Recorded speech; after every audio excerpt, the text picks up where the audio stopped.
सरकार की बात करूं, जब सवर्ण जाति के लोगों को इकोनॉमिकल बैकवर्ड क्लास के नाम पे 10% आरक्षण देने की बात आती है, तो मेरे रिपोर्टर साथियों, सुबह 10 बजे संसद के अंदर प्रस्ताव आता है, रात को वोटिंग होकर एक्ट बन जाता है और सुबह राष्ट्रपति महोदय के साइन होकर अगले दिन इस कानून को एक्चुअल रूप लगाया जाता है। हमें सवर्णों को आरक्षण देने में कोई आपत्ति नहीं है, मगर हम स्टेट की सरकार के साथ साथ केंद्र की सरकार से एक बात जानना चाहते हैं। जब सवर्ण जाति के गरीब लोगों को आरक्षण देने के लिए महज एक रात में कानून बन सकता है, हम DSC समाज के लोगों को 10 वर्षों तक किस लिए बरगलाया जाता है? यदि भारतीय जनता पार्टी ने हमें आरक्षण नहीं देना था तो कम से कम हमें चुनाव घोषणा पत्र के अंदर इस तरह की बातें नहीं रखनी चाहिए थी। यदि आज देश में चुनाव कमिश्नर, चीफ इलेक्शन कमिश्नर यदि मैं होता तो मैं निश्चित तौर पे भारतीय जनता पार्टी की सीटों को कट कर देता, क्योंकि जो भी केंद्र में सत्ता होती है या स्टेट में सत्ता होती है, अगर अपनी घोषणा पत्र को पूर्णतः लागू ना करे तो उन्हें समाज के लोगों को बरगलाने का कोई अधिकार नहीं है। मैं केंद्र के चीफ इलेक्शन कमीशन से रिक्वेस्ट करता हूँ कि वो इस मामले में संज्ञान ले, और जब केंद्र की सरकार अथवा प्रदेश की सरकार घोषणा पत्र को 90% लागू ना करे तो आने वाले चुनाव में उनकी कम से कम 10% सीटों को कट करके चुनाव लड़ाने का आदेश दिया जाना चाहिए। मगर अफसोस कि यहाँ पर सब कुछ वही हो रहा है जैसा कि बंदर बाट चलती है। तो सर सभी तो अब क्या मांग है आपकी? मेन मांग क्या है वो थोड़ा बताइए। हमारी मांग है कि प्रदेश सरकार तत्काल प्रभाव से हमें 10% आरक्षण नौकरियों में दे। यदि सरकार हमें आरक्षण नहीं देगी तो निश्चित तौर पे जिस तरह से हमने कांग्रेस को छोड़कर भारतीय जनता पार्टी की तरफ रुख किया था, हमें मजबूर होकर तीसरे विकल्प को तलाशना हमारी मजबूरी हो जाएगी। हम भारतीय जनता पार्टी को इस लोकसभा चुनाव में इस DSC समाज के हर विधानसभा क्षेत्र में 20-22 हजार वोट पड़ते हैं। हम इस वोट की ताकत से इस सरकार को चलता करने का काम कर सकते हैं। जब ये सरकार कहती है कि ये मामला कोर्ट विचाराधीन है, तो आपने पूछा होगा CM साहब से ये कहाँ तक पहुँचा, क्यों नहीं हमारी पैरवी की जा रही है, क्या कहते हैं CM साहब इसको? CM साहब का क्या कहें, हमें ये लगातार हम 1 वर्षों से अलग अलग जिलों में DSC के प्रदर्शन कर रहे हैं, और अंत में हम आने वाले 3 मार्च को करनाल के अंदर एक बहुत बड़ा प्रदर्शन करेंगे, एक बहुत बड़ी जनसभा करेंगे, जिसमें DSC समाज के लोगों की काफ़ी संख्या का एकत्रीकरण करेंगे 3 मार्च। तो आपको भी मालूम है ये जो मामला होता है संविधान के अंतर्गत होता है, और ये ज़्यादातर जो है वो केंद्र सरकार के नेतृत्व में आती है, ये जो चीज़ आती है।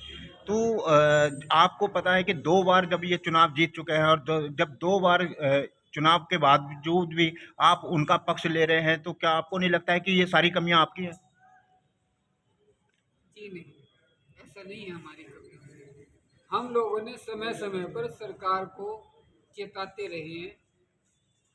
जब 2015 में राजकीय स्तर पर पहली बार प्रदेश में वाल्मीकि जयंती का आयोजन कैथल में किया गया था, समाज के लोग 1 लाख लोग संख्या से ज़्यादा एकत्रित हुए थे, मगर उस समय मुख्यमंत्री ये कहते हुए टाल कर निकल गए कि हमें आपकी मांगों का ध्यान है और हम आपकी मांग को जल्द पूरा करेंगे। तो आप तो फिर इसका मतलब वही हो रहा है ना कि बहकावे में आ रहे हैं और उस काम को कर रहे हैं ना, जो बहकाव, अगर आपको कोई आश्वासन दिया जाता है तो आप अपने मुद्दे को, पूरी आवाज़ को बुलंद क्यों नहीं करते हैं? आज ये लोकसभा के चुनाव के नज़दीक आने के बावजूद ही ये बातें क्यों याद आ रही हैं आपको, जो है, जबकि आपको सामने आपको प्रत्यक्ष दिखाई दे रहा है कि हमें उसका कोई बेनिफिट नहीं मिल रहा है? देखिए साहब, ऐसा नहीं है कि हम आज पहली बार इस कार्यक्रम को करने जा रहे हैं। हम लोग अप्रैल 2023 से इस काम को शुरू कर चुके हैं और हमें 1 वर्ष हो चुका है। जगह जगह पर धरने किए गए हैं, प्रदर्शन किए गए हैं, ज्ञापन दिए गए हैं, मगर ये सरकार हमें केवल कोर्ट के नाम पर बरगला रही है।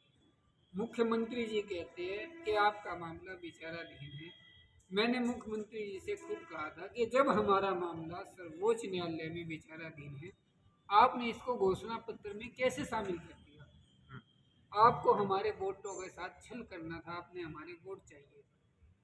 और जब इन्होंने शिक्षा में लागू किया, वर्ष 2020 में शिक्षा में लागू किया, उस समय भी ये मामला सुप्रीम कोर्ट में था, क्योंकि सर्वोच्च न्यायालय के 5 जजेस की पीठ और 3 जजेस की पीठ पहले ही कह चुकी है कि ये मामला राज्य सरकार का है। यदि राज्य सरकार आरक्षण में आरक्षण का प्रावधान करना चाहे तो इस न्यायालय को कोई आपत्ति अब नहीं। 3 मार्च को आप एक प्रदर्शन कर रहे हैं, वहां पर पूर्ण हरियाणा से लोग आएंगे, कर्नाटक से कर रहे हैं, तो उसका मेन उद्देश्य क्या है? सरकार को हिलाना है या सरकार को चलता करना है? देखिए, हम इस सरकार का केवल 1 महीना इंतजार करें। यदि सरकार ने 1 महीने के अंदर, फरवरी के अंदर हमें कोई ठोस रिप्लाई देते हैं, हमारी नोटिफिकेशन लाते हैं, हम सरकार का पक्ष कर सकते हैं। यदि ऐसा नहीं किया तो निश्चित तौर पे हमने जिस तरह से कांग्रेस की सरकार को चलता गया था, हम आज आप 1 महीने का टाइम दे रहे हो, मार्च में तो चुनाव भी आ जाएंगे। देखिए सरदार जी, जो इलेक्शन की नोटिफिकेशन है वो 15 मार्च के बाद जारी होगी, इतना आइडिया हमें भी है। तो प्रेस कॉन्फ्रेंस करने का मुद्दा ये था कि सरकार को आपने अल्टीमेट दिया है कि 1 महीने का आपके पास समय है।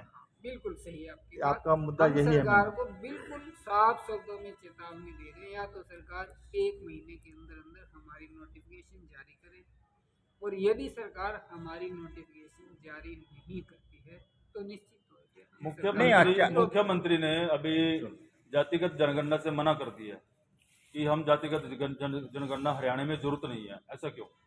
देखिए, मुख्यमंत्री जी को पता है कि अगर हरियाणा में जातिगत जनगणना होती है, पिछड़ा वर्ग और अनुसूचित जाति वर्ग, यदि दोनों की जातियों की जनसंख्या को मिला दिया जाए तो ये 62 से 63% बनती है। और जब देश में सब कुछ जनगणना से चलता है, जब इनकी आबादी ही 63% है, काशीराम जी ने एक बात कही थी, जिसकी जितनी संख्या भारी उतनी उसकी हिस्सेदारी। बिल्कुल बिल्कुल। और आज हाई कोर्ट से ये फैसले निकल कर आते हैं कि SC, ST और बैकवर्ड क्लास की किसी भी बच्चे का एडमिशन उस वर्ग में, सामान्य श्रेणी के वर्ग में नहीं हो सकता, चाहे वो इंडिया में टॉप कर जाए, उसे अपनी श्रेणी में ही एडमिशन लेना। मैं मुख्य बात पर लेकर आने चाहूँगा, आपने जो सुप्रीम कोर्ट का वकील है उससे बातचीत की है, क्या कहना है सुप्रीम कोर्ट के वकील का जो आपके पक्ष कर रहा है? देखिए, वकीलों का काम सेक्शन के बारे में डिटेल देना है। आपको एक बात और बता देना चाहता हूँ, हरियाणा के अंदर BC आरक्षण को 2 हिस्सों में बांटा हुआ है, BC-A और BC-B।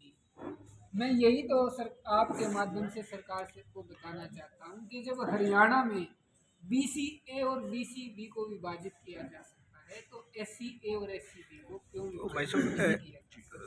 बड़ी सबसे हम चाहते हैं कि हमें जिस तरह से शिक्षा में आरक्षण दिया गया है, उसी तरह सबसे बड़ी सरकार भी चल पड़े, हाँ जी, नौकरियों में जो है खबर हो गई। सर एक बार अपना नाम बता दीजिए।